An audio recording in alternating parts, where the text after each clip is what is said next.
Hello hello, bienvenue sur Et si on avançait, le podcast qui vous tire vers le haut. Je suis Marielle, consultante en gestion du temps et online business manager. Ma mission ? Aider les entrepreneurs débordés à retrouver clarté, efficacité et sérénité dans leur chaos. Dans ce podcast, vous retrouverez des conseils et des réflexions pour vous aider à reprendre le contrôle de votre temps, structurer votre business et atteindre vos objectifs les plus fous. Alors installez-vous bien et bonne écoute!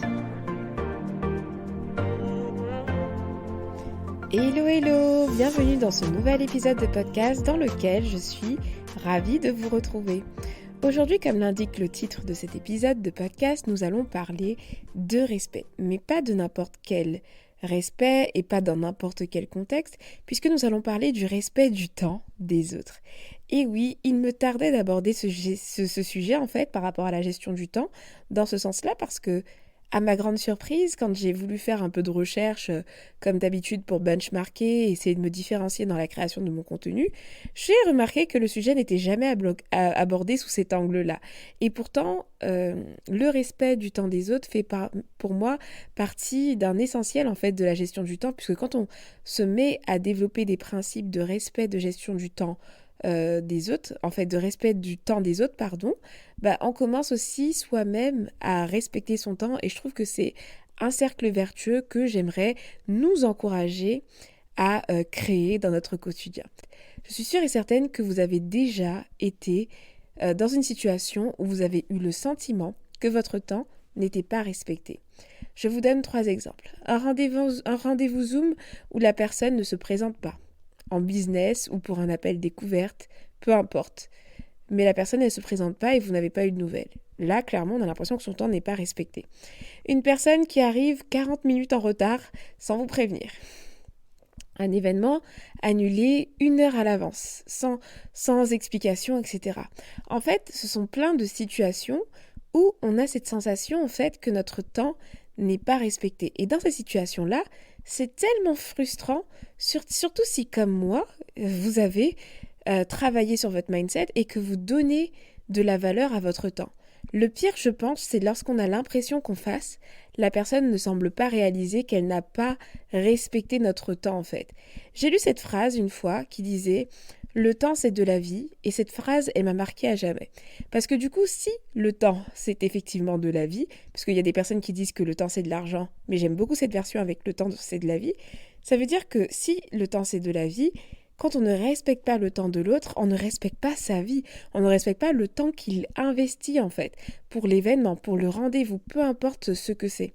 Et donc, je trouvais que c'était vraiment intéressant de proposer un épisode où je rassemble tout simplement des conseils, des principes, des choses pour nous sensibiliser, parce que je m'inclus aussi, ça m'arrive parfois de ne pas respecter le temps des autres, car oui, je veux croire en un monde où le temps est respecté et où même quand nous commettons des impairs, parce que ça peut arriver, nous prenons nos responsabilités. Parce que c'est là le problème aussi, c'est que très souvent, des personnes ne respectent pas le temps des autres et après, en plus, ils se déresponsabilisent derrière des excuses.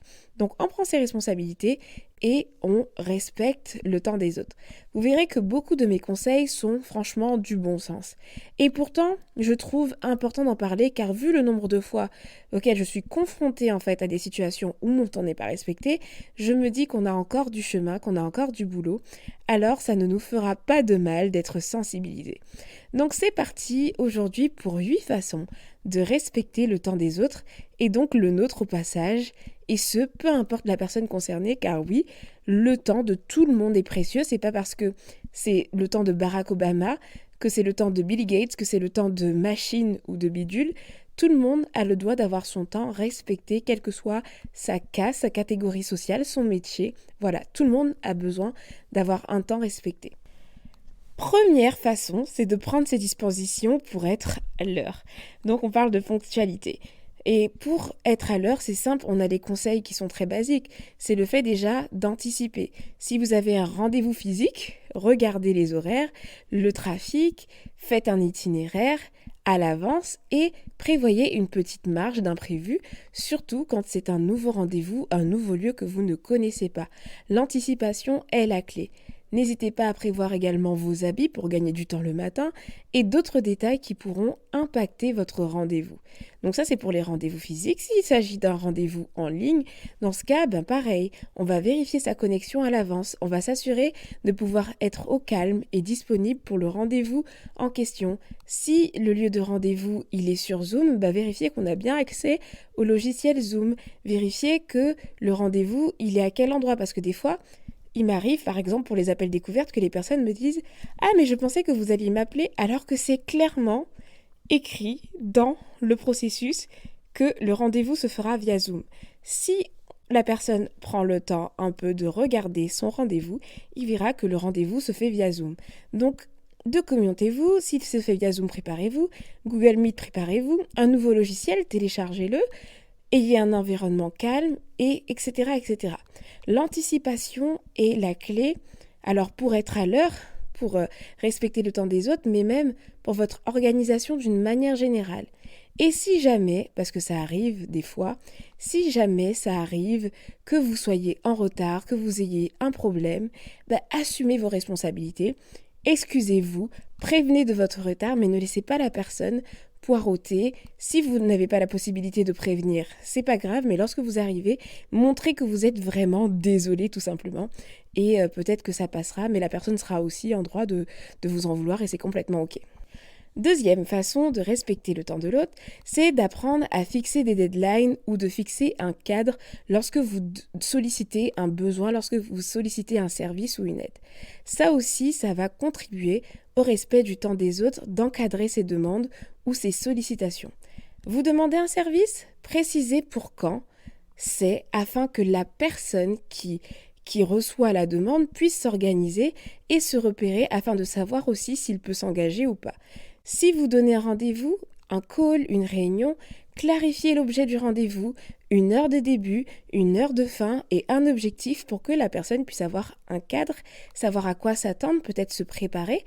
Ça aussi, c'est une façon de respecter le temps de l'autre parce que dans ce qu'on va proposer, en fait, on va venir poser un cadre où la clarté sera présente. Et donc, qui dit clarté, dit que la personne est rassurée et elle va savoir dans quoi elle met les pieds. Donc, que ce soit pour vous, et que ce soit pour l'autre, le fait de fixer des deadlines ou le fait de créer un cadre pour des rendez-vous avec des horaires, des objectifs, un ordre du jour, tout ça va contribuer au fait de respecter le temps de la personne que vous allez avoir en face de vous et aussi de respecter votre temps au passage parce que ce sera beaucoup plus clair pour vous et vous saurez aller à l'essentiel. Troisième conseil pour respecter le temps des autres, c'est d'apprendre à honorer ses engagements ou alors de prévenir quand on veut se défaire de ses engagements. Vous savez, ça c'est plutôt quelque chose qui est honnêtement lié à nos valeurs. Il y a des personnes qui sont vraiment très très sensibles à l'engagement, qui lorsqu'ils s'engagent pour une tâche, pour un événement, pour quelque chose X, Y, que ce soit dans le milieu professionnel ou le milieu personnel, ça leur tient à cœur et ils vont y aller coûte que coûte, peu importe les circonstances, ils vont mettre une valeur énorme à cet engagement. Pourtant, d'autres personnes qui sont moins sensibles à ça peuvent très facilement se désengager de quelque chose à la dernière minute. Et du coup, c'est vrai que parfois, pour la personne qui a reçu le oui de départ, donc l'engagement, quelqu'un qui se désengage comme ça à la dernière minute, on ne se sent pas respecté déjà, on ne sent pas son temps respecté, et parfois ça met en plus dans la galère. Donc du coup, le mieux finalement, c'est d'apprendre à dire très peu de fois oui, et au moins lorsque vous dites oui, vous allez pouvoir dire des vrais oui, mais en tout cas, lorsque votre oui, il est engagé, que votre oui soit oui en fait. Lorsque vous engagez dans une deadline, dans un rendez-vous, un rendu, honorez du mieux que possible vos engagements. Et donc je dis vous, mais je me parle à moi-même. On est sur un épisode où on se sensibilise. Donc on apprend à honorer ses engagements. Et quand on parle de respect, il n'y a pas de doute, honorer ses engagements en fait partie. Et c'est un principe à travailler chez soi en commençant dans les petites choses du quotidien. Quand je dis les petites choses du quotidien, c'est si vous vous êtes engagé à faire quelque chose pour votre conjoint, pour une amie, un proche, même si c'est un petit truc, prenez l'habitude d'aller au bout des choses et de respecter vos engagements. Et après, lorsque vous allez avoir des gros engagements professionnels, etc., ce sera facile pour vous d'être engagé et donc de mettre de la valeur en fait sur le oui que vous avez donné. Et par rapport à ça aussi, lorsque vous respectez vos engagements, votre image aussi, elle est impactée positivement et les gens vont vous respecter et vont plus vous faire confiance. Donc le fait de respecter le temps des autres permet aussi finalement de créer, comme je le disais, un cercle vertueux où vous êtes à votre avantage, votre temps est respecté, mais aussi votre image, l'image que vous dégagez, elle est beaucoup mieux que si vous ne respectez pas le temps des autres.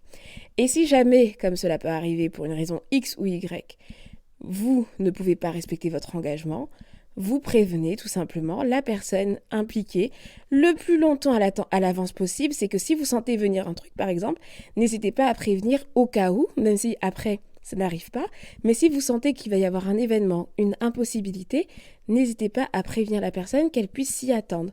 Le plus important, franchement, c'est de la transparence et aussi le fait d'assumer, parce qu'il n'y a rien de pire que des personnes qui se désengagent et qui n'assument pas. C'est très très frustrant, vous le savez, vous comme moi. Donc nous-mêmes, pratiquons cela et lorsque nous nous désengageons pour une raison X ou Y, apprenons à être transparents et à en assumer les conséquences et assumer vraiment les choses. Ici, petit tacle pour les personnes vraiment qui réservent des appels découvertes avec des entrepreneurs et qui pour une raison X ou Y changent d'avis mais n'annulent pas leur rendez-vous et encore pire, font les morts, font les fantômes et disparaissent de la circulation même après des mails de relance. Alors ça vraiment, c'est tellement frustrant et j'hallucine vraiment quand je vois ça, des grands entrepreneurs adultes, responsables, qui n'assument pas les choses comme ça. Alors je sais que ça peut arriver, qu'on a plein de choses à gérer, mais franchement en termes d'image, ça le fait pas. Par exemple, moi je tiens une petite liste rouge comme ça, où en fait ces personnes-là, je ne veux pas les recontacter. Pour moi, ils sont pas fiables et j'ai eu une très mauvaise image d'eux du coup par rapport à cela parce que en plus de ne pas s'être présentés au rendez-vous, ils font les morts parce qu'ils n'assument pas ne pas avoir honoré leur rendez-vous. Ça peut arriver de changer d'avis, il suffit d'être transparent et de prévenir et c'est ok, la vie continue et tout le monde est satisfait. Ensuite, je sais plus lequel c'est du coup, 1, 2, 3, 4, quatrième, s'adresser aux bonnes personnes. Déjà, lorsque je dis s'adresser aux bonnes personnes, c'est de vous assurer toujours de solliciter les bonnes personnes pour que le sujet soit abordé avec la bonne personne. Parce que je suis étonnée des fois du nombre de fois où les personnes ne prennent pas le temps de se renseigner sur notre activité, ou une fois on m'a réservé par exemple un appel découverte pour de l'accompagnement social média réseaux sociaux. Faut quand même le faire. Alors, je suis gentille, je réoriente, mais c'est du temps perdu entre guillemets pour moi, mais aussi pour la personne d'en face. Et sur le moment, moi, j'ai pas senti mon temps respecté parce que j'avais l'impression que la personne, elle avait juste réservé un appel ou voulu échanger avec moi sans forcément prendre le temps de savoir ce que je proposais. Donc avant de solliciter le temps de quelqu'un, prendre le temps de s'interroger sur la pertinence de la sollicitation et surtout si c'est la bonne personne à contacter pour le sujet est très très très important. Parce que oui, les réunions aussi, où des personnes qui n'ont aucun intérêt à y participer sont invitées, ça ne sert à rien, ça ne rime à rien niveau respect du temps des autres.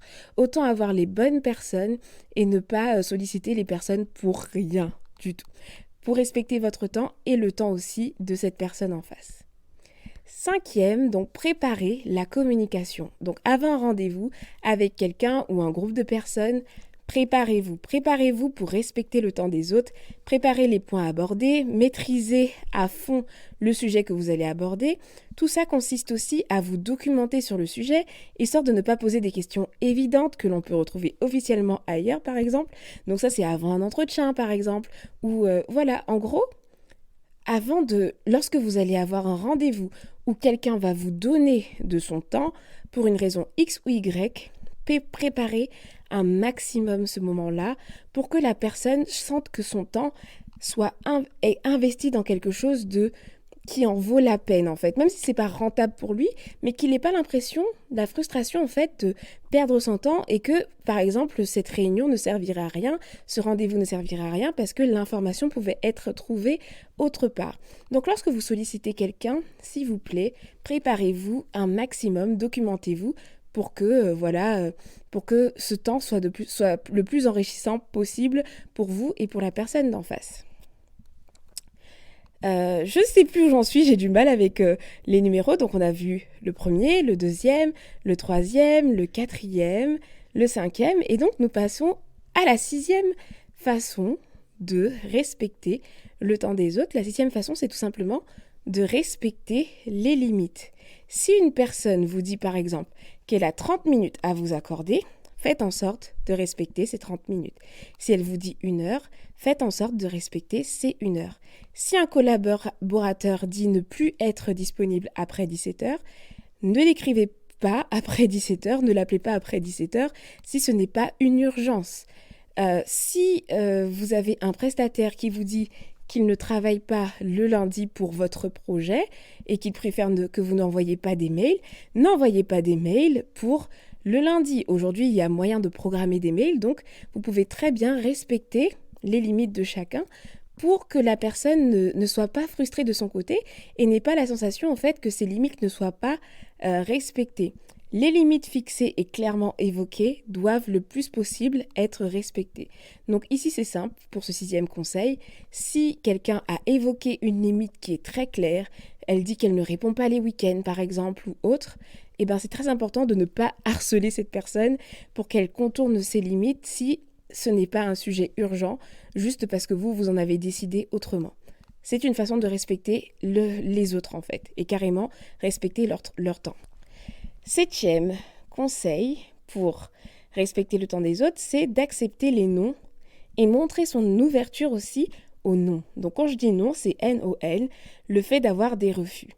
Apprendre à accepter le nom des autres et montrer son ouverture à la possibilité que l'offre ou la proposition soit rejetée est très important selon moi dans la notion du respect du temps des autres. Parce que franchement, je préfère un vrai oui plutôt qu'un oui par contrainte qui amène de la frustration ou un manque d'engagement de la part de la personne d'en face. Donc pour apprendre à dire non plus facilement aussi aux autres, c'est très important d'apprendre à accepter le non des autres et de montrer que vous êtes OK aussi pour soulager la personne d'en face. Pour accepter le non des autres, il est important de pouvoir dire aussi très clairement, par exemple, quand il est possible de dire non en fait. Par exemple, je sais pas, quelqu'un va venir, vous allez faire une proposition, vous allez lui expliquer les tenants, les aboutissants, vous allez lui dire que vous aimeriez vraiment que cette personne participe ou que ce soit elle qui le fait, mais que si elle a un empêchement, si ce n'est pas possible pour elle, elle est tout à fait en mesure de dire non. Et en fait, parce que vous, en faisant ça, c'est pas juste que vous allez perdre peut-être quelqu'un, mais vous vous enlevez une épine du pied parce que il n'y a rien de pire que de quelqu'un qui dit oui alors qu'elle souhaiterait dire non.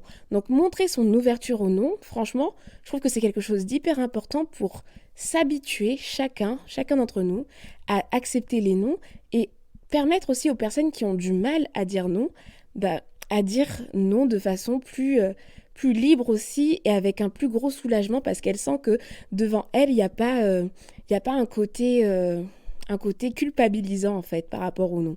Donc ça marche très très bien, vous n'êtes pas obligé de le dire lorsque vous faites la proposition, mais c'est que lorsque la personne par exemple vous explique non, je ne vais pas pouvoir participer pour telle ou telle raison, pour X ou Y, c'est tout simplement dire je te remercie pour ta réponse, etc. Belle continuation, il n'y a aucun souci. Montrer en fait que le non, c'est normal et du coup ne pas avoir une attitude vraiment malsaine avec oh, elle m'a dit non. En fait, on est libre de nos choix, on est libre de distribuer sa vie, donc son temps, aux personnes qu'on veut, pour les projets qu'on veut, pour les services que l'on veut. Et donc, les personnes autour de vous sont libres de vous dire non. Et c'est très, très important, dans le respect de son temps et du temps des autres, d'apprendre en fait à être libéral par rapport au non des autres et savoir les accepter de manière mature et transparente et le montrer clairement. Voilà, et pour terminer, 8e et dernier conseil, c'est, alors là, roulement de tambour, il fallait absolument que j'en parle. Vous êtes dans un épisode de podcast avec un podcast qui a pour cette thématique principale donc l'organisation. Et donc le dernier conseil, évidemment, c'est s'organiser. Voilà. Donc avoir un bon système d'organisation est indispensable parce que le système d'organisation va vous permettre déjà l'anticipation, la clarté, et ce sont deux choses dont on a parlé dans tout... dans tous les conseils que je vous ai partagés, en fait, l'importance d'être clair, l'importance d'anticiper. Et quand on est organisé, honnêtement, le taux de situation où le temps des autres n'est pas respecté par nous est clairement diminué. Parce que de toute façon, lorsqu'on commence à s'organiser, qu'on commence à vouloir mieux gérer son temps, eh ben, le temps des autres commence à prendre une valeur parce que notre mindset commence à changer par rapport à ça. On a un état d'esprit différent, on comprend la valeur du temps de l'autre et donc on n'agit pas de la même façon, on ne sollicite pas pour rien, on respecte le temps des autres parce qu'on a envie que le nôtre soit respecté et ça change pas mal de choses.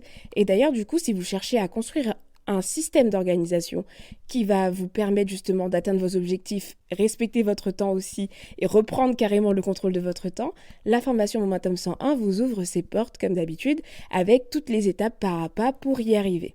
La valeur du temps y est centrale d'ailleurs car elle vous permet vraiment de clarifier vos priorités, vos objectifs et ce qui vous responsabilise vis-à-vis de votre propre temps. Donc retrouvez le lien dans les notes du podcast si c'est quelque chose qui vous intéresse. Donc voilà pour le dernier conseil en fait pour respecter le temps de l'autre. Donc en fait je vais faire un petit récap, je ne fais pas tout le temps, mais là j'ai envie de le faire et je rappelle que c'est de la sensibilisation. Ce sont des choses aussi que je me répète à moi-même et vous allez me dire ce que vous en pensez, mais j'espère que c'était pas très moralisateur et que quand même ces conseils vous ont parlé. N'hésitez pas à me faire vos retours parce que comme je vous ai dit, c'est pas un sujet que j'ai vu aborder, donc je suis vraiment très preneuse de vos retours. Donc un petit récap. Première façon, donc prendre ses dispositions pour être à l'heure. Deuxième, fixer des deadlines ou un cadre pour que la personne puisse avoir un cadre clair par rapport au rendez-vous. Troisième, honorer ses engagements ou prévenir en cas d'impossibilité. Quatrième, s'adresser aux bonnes personnes. Cinquième, préparer sa communication avant. Sixième, respecter les limites imposées par les autres. Septième, accepter les noms et montrer son ouverture justement au non. Et huitième et dernier conseil, s'organiser. Donc voilà pour cet épisode, vraiment j'espère qu'il vous a plu. S'il vous a plu, n'hésitez pas à le faire savoir en laissant une note sur notre plateforme d'écoute ou encore en me partageant votre retour sur Instagram par exemple. Partagez cet épisode en masse pour un monde meilleur. J'abuse. Mais partagez cet épisode en masse pour que le temps des autres soit respecté et que le vôtre aussi soit respecté au passage. Si tout le monde respecte ces principes, ça veut dire que votre temps sera respecté et vous allez respecter le temps des autres et on est dans un cercle vertueux en fait. Et moi je rêve d'un monde comme ça. Vive le respect du temps des autres, vive le respect de notre temps et vive la vie. Car oui, le temps, c'est de la vie. Donc je vous donne rendez-vous dans 2 semaines pour un prochain épisode. Ciao ciao!